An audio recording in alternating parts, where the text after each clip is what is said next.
नमस्कार दोस्तों आपका अपने YouTube channel Prajapati digital India में बहुत बहुत स्वागत है। दोस्तों, द इकोनॉमिस्ट टाइम की तरफ से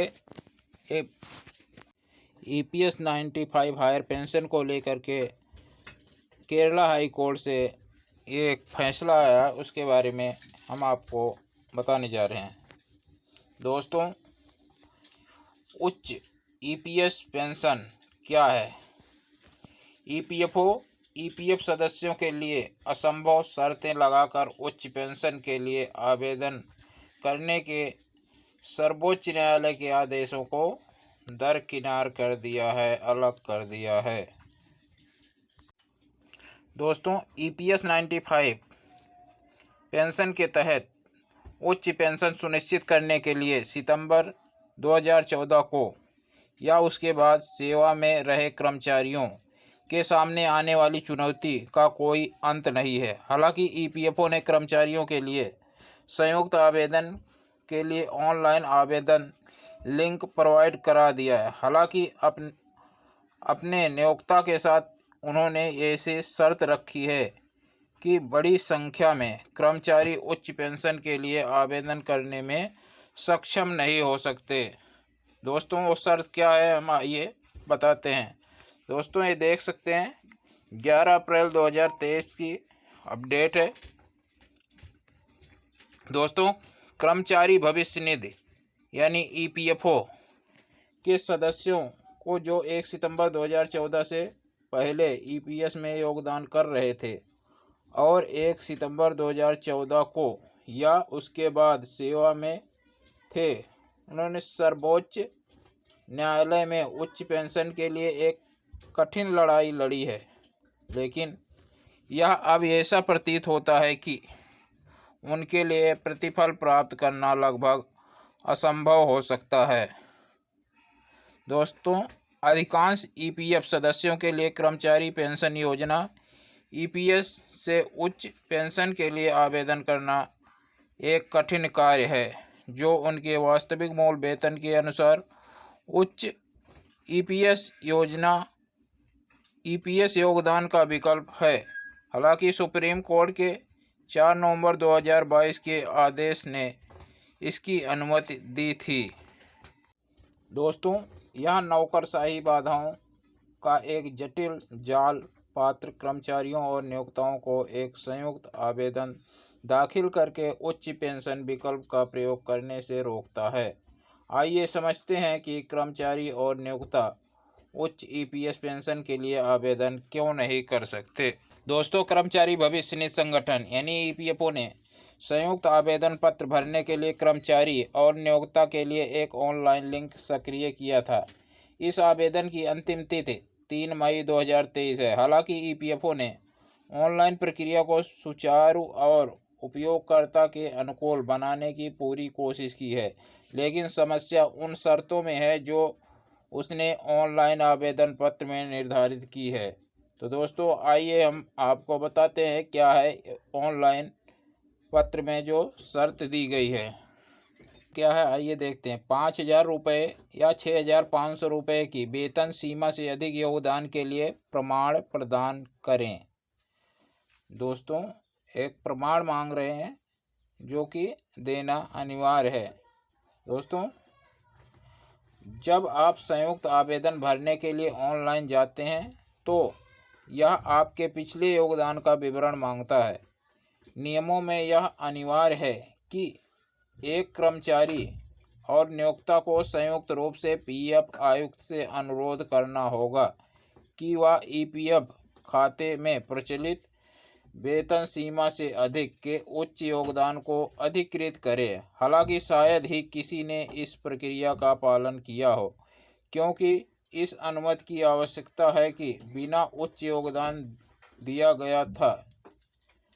इसके अलावा EPFO स्वयं EPF खाते से अधिक योगदान करने के इस संयुक्त अनुरोध पर जोर नहीं देता।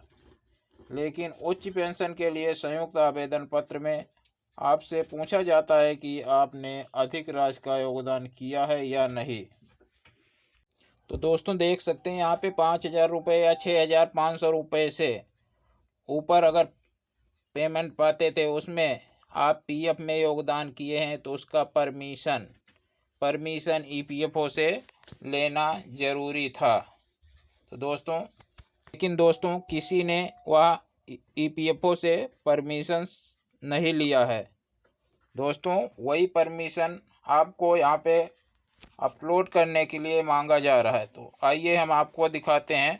दोस्तों ये देख सकते हैं जॉइंट ऑप्शन, यहाँ पे जॉइंट ऑप्शन में देख सकते हैं, यहाँ पे please attach permission under para 26(6) of EPS scheme. तो दोस्तों यहाँ पे मांगा जा रहा है 26(6) का परमिशन। बिना 26(6) के परमिशन का आपका हायर पेंशन के लिए अप्लाई नहीं कर सकते। दोस्तों यहाँ ऊपर भी दिया गया है, अगर 5,000 या 6,500 से ऊपर का आप कंट्रीब्यूशन करा रहे थे तो उसका 26(6) की परमिशन चाहिए। लेकिन दोस्तों यह 26(6) की परमिशन शायद ही किसी के पास अवेलेबल हो। ये 26(6) की परमिशन किसी के पास नहीं है दोस्तों। इसीलिए सभी पीएफ मेंबर को, सभी पेंशन धारकों को यह जॉइंट ऑप्शन फार्म भरने में दिक्कत का सामना करना पड़ रहा है। दोस्तों यदि आपने वास्तव में प्रचलित वेतन सीमा 5,000 रुपये या 6,000 रुपये से अधिक का योगदान दिया है तो आपको हाँ विकल्प का चयन करना होगा। हालांकि जिस क्षण आप इसे चुनते हैं, घोषणा में अगला बिंदु आपसे संबंधित पीएफ प्राधिकरण से प्राप्त अनुमति का प्रमाण प्रस्तुत करने के लिए कहता है। ये शायद ही किसी के पास होगा, इसलिए यदि आप हाँ कहते हैं लेकिन अनुमति का प्रमाण साझा नहीं करते हैं तो ईपीएफओ आपके आवेदन को अमान्य घोषित कर देगा। दोस्तों कर्मचारी जमा करने के किसी सबूत के बिना भी हाँ के साथ आगे बढ़ना चाह सकता है, लेकिन कोई भी नियोक्ता इस आवेदन में कर्मचारी के साथ शामिल होने के लिए तैयार नहीं होगा जो यह सबमिशन करता है कि पीएफ आयुक्त की मंजूरी के बिना उच्च ईपीएफ अंशदान किया गया है। तो दोस्तों देख सकते हैं कि ईपीएफओ से परमिशन लेना ज़रूरी था अगर सीलिंग लिमिट से ज़्यादा का आपने कंट्रीब्यूशन किया है। वहीं दोस्तों पिछले उच्च योगदान के लिए नहीं घोषित करने में समस्या है। यदि किसी व्यक्ति ने कोई अनुमति नहीं ली है और उसके पास अनुमति पत्र नहीं है तो वे सोच सकते हैं कि उन्हें नहीं विकल्प का चयन करना चाहिए। हालांकि पॉइंट नंबर घोषणा में 5 में कहा गया है, मैं एतद्वार वचन देता हूँ कि उपरोक्त फॉर्म में सेवा विवरण सही है और मेरे द्वारा कोई भी भौतिक तथ्य गलत तरीके से प्रस्तुत या छिपाया गया है, इसलिए एक नहीं पिछले उच्च योगदानों के बारे में महत्वपूर्ण जानकारी छिपाने के समान होगा। ईपीएफओ इस खाते पर आवेदन को खारिज करता है। तो दोस्तों यहाँ पे देख सकते हैं, I hereby undertake that the service detail in the above form are correct and no material fact has been or hidden by मी।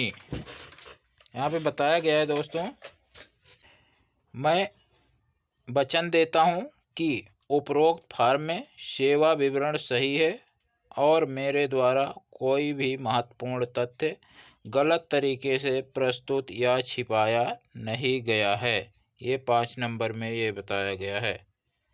दोस्तों यहाँ तक कि अगर कोई कर्मचारी नहीं के साथ आगे बढ़ने के लिए तैयार है तो कोई भी नियोक्ता इस आवेदन में कर्मचारी के साथ शामिल होने के लिए तैयार नहीं होगा जो कहता है कि कोई उच्च ईपीएफ योगदान नहीं किया गया था, क्योंकि यह उसके विपरीत तथ्य बताता है। दोस्तों, क्या ईपीएफओ का सबूत मांगना सही है, जबकि वह जानता है कि शायद ही कोई होगा? क्रंझावला एंड कंपनी के सीनियर पार्टनर नंदिनी गौर पर विशेषज्ञ विचार करते हैं।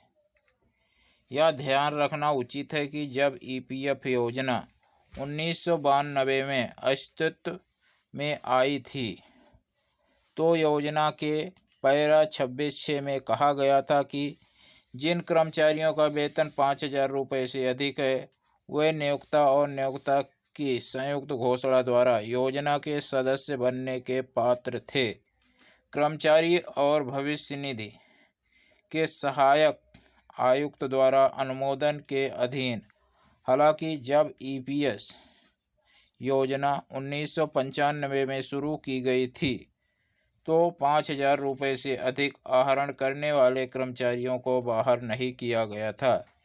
इसके अलावा यह प्रदान किया गया था कि पीएफ के नियोक्ता के हिस्से में से कैप्ड वेतन का 8.33% पेंशन फंड में स्थानांतरित किया जाएगा और 31 अगस्त 2014 तक अधिकतम सीमा को बढ़ाकर 6,500 रुपये कर दिया गया था। इसके बाद अगस्त दिनांकित एक संशोधन के माध्यम से 22/2014 15 रुपये से अधिक वेतन पाने वाले कर्मचारियों 22 जनवरी 2019 के एक सर्कुलर में ईपीएफओ ने संयुक्त विकल्प की आवश्यकता में ढील दी। हालांकि यह सर्कुलर 1 महीने के भीतर ही वापस ले लिया गया था, इसलिए यह छूट लागू नहीं हो पाई और ऑनलाइन फॉर्म भरने के लिए अभी भी ईपीएफ योजना के अनुच्छेद 26(6) के तहत अनुमति की आवश्यकता है। इसलिए कर्मचारी के लिए यह अनिवार्य है कि वे उच्च पेंशन प्राप्त करने के लिए नियोक्ता के साथ एक वचनबद्धता प्राप्त करें या एक संयुक्त घोषणा प्रस्तुत करें। इस प्रकार नियोक्ता को यह वचन देना आवश्यक है कि कर्मचारियों ईपीएफ योजना के अनुच्छेद 26(6) के अनुसार अपने वास्तविक वेतन पर ईपीएफ में योगदान कर रहा है और नियोक्ता भी समान हिस्से का योगदान दे रहा है जो दिनांक संशोधन के अनुरूप है 22 अगस्त 2014 और एक पूर्ण संयुक्त घोषणा प्रस्तुत की जानी चाहिए। यह सुप्रीम कोर्ट के फैसले का उल्टा है, क्योंकि अतीत में किसी भी उच्च ईपीएफ कटौती के लिए फॉर्म 26(6) के सबूत जमा करने की आवश्यकता का उल्लेख फैसले में नहीं किया गया था। तो दोस्तों, देख सकते हैं जो सर्कुलर जारी किया गया था उसमें या कोई कहीं भी अपडेट नहीं किया गया था कि 26(6) की सबूत जमा करना अनिवार्य है, 26(6) का परमिशन देना अनिवार्य है। दोस्तों, वहीं सौम्या कुमार पार्टनर एंड लो सुप्रीम कोर्ट ने ईपीएफ योजना के पैरा 26(6) के संदर्भ नहीं दिया, जिसमें कहा गया है कि नियोक्ताओं और कर्मचारियों को एक उच्च राशि का योगदान करने के लिए एक संयुक्त अनुरोध करना होगा। हालांकि फैसले ने ईपीएफओ को कई व्यवहारिक चुनौतियों का समाधान करने का निर्देश दिया जो कर्मचारी द्वारा उच्च पेंशन का विकल्प चुनने के बाद उत्पन्न हो सकती है। इसे देखते हुए ईपीएफओ ने कई प्रक्रियात्मक आवश्यकताओं का निर्णय किया है, जिसमें प्रमाण भी शामिल है। कर्मचारियों को उच्च पेंशन के लिए पात्र बनने से पहले पैरा 26(6) के तहत एक अनुरोध किया जाना था, जबकि सिद्धांत रूप में ईपीएफओ इस संयुक्त अनुरोध के लिए कह सकता है कि ईपीएफओ अच्छी तरह से जानता है कि व्यवहार में इस आवश्यकता का अनुपालन व्यापक नहीं हुआ है। दरअसल जनवरी 2019 में ईपीएफओ ने खुद स्पष्ट किया था कि जब इस अनुरोध के बिना भी अधिक योगदान जमा किया गया है तो नियोक्ता और कर्मचारी की सरासर कार्यवाही से यह अनुमान लगाया जाना चाहिए कि उच्च योगदान के लिए एक संयुक्त अनुरोध किया गया था। इस अनुपालन का जोर देना अब ईपीएफओ के पहले की स्थिति से भिन्न प्रतीत होता है। तो दोस्तों आपने देख लिया कि सर्कुलर में कहीं भी 26/6 की परमिशन के बारे में नहीं मांगा गया, इसलिए EPFO गलत कर रहा है 26/6 की परमिशन मांग करके। दोस्तों ये जानकारी पसंद आई तो वीडियो को लाइक करेंगे, चैनल पर नए हैं चैनल सब्सक्राइब कर लेंगे। मिलते हैं नेक्स्ट वीडियो में, अभी के लिए धन्यवाद, जय हिंद।